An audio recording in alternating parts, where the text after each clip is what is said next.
the governor. In other words, it is granted the special authority to create new taxation or protection money. Generally, the new tax created is called a property tax and can be designated for many, many different services, all offered at the barrel of a gun.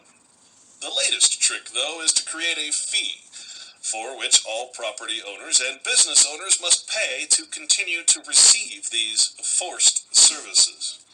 Education, sewer, electric, lighting, street cleaning, water, power, cable, telephone, internet, parks and recreation, reclamation, fire, and police, and so many other taxation districts.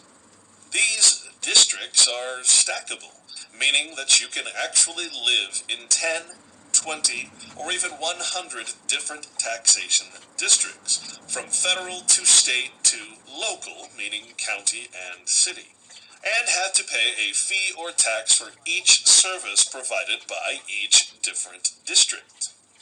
While this would have surely caused a gang war before organized crime became legal, now it is simply a matter of collective, mutually beneficial taxation that is divided between gangs and their bosses, or mayors.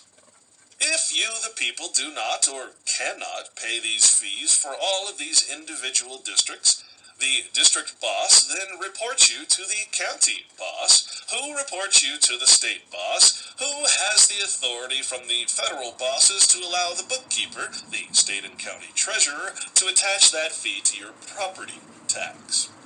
And if you still refuse or aren't financially able to pay this protection money at the barrel of a gun, called property tax, then the organized crime bosses send in the police thugs, the police officers of the corporation, and take your property for payment of your fee.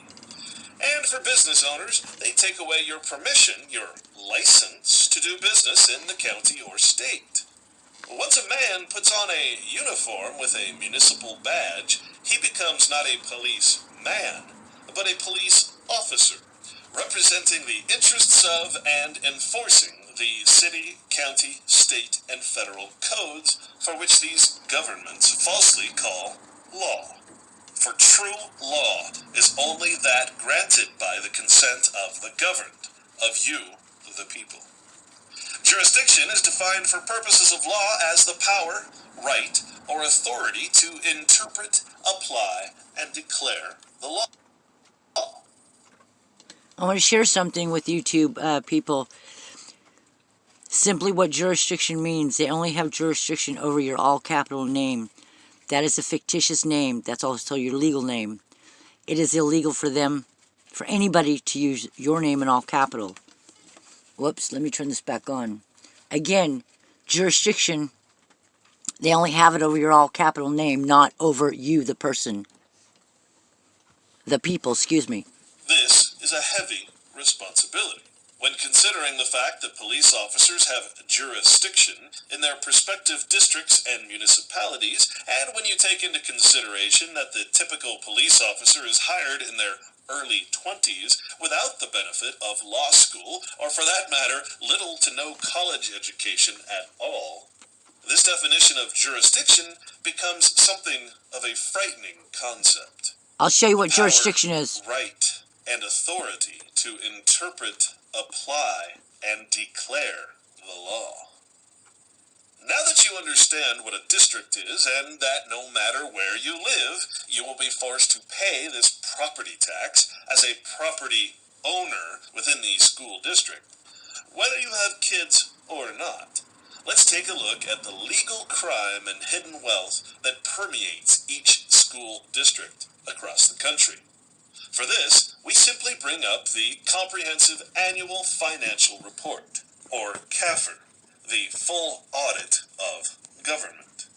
A CAFR is the full and comprehensive historical accounting of the government. It is the real budget, which includes not only the current year's taxpayer assets and liabilities, but also, and very importantly, it includes the fund structure of government, including many investments that the typical taxpayer has no idea even exist. Now, this particular school district is called the Rim of the World and is within the jurisdiction of San Bernardino County in the federally incorporated state of California. It is important to, first of all, understand that the annual budget report that is presented to the taxpayers for this school district is simply a carefully selected, smaller portion of the comprehensive or full report that is the CAFR. The budget report is what council members plan their yearly budgets around and how they decide to raise your taxes every year. Meanwhile, the CAFR remains hidden in plain sight. Very difficult to read for most normal people, and even for most accountants not in the know.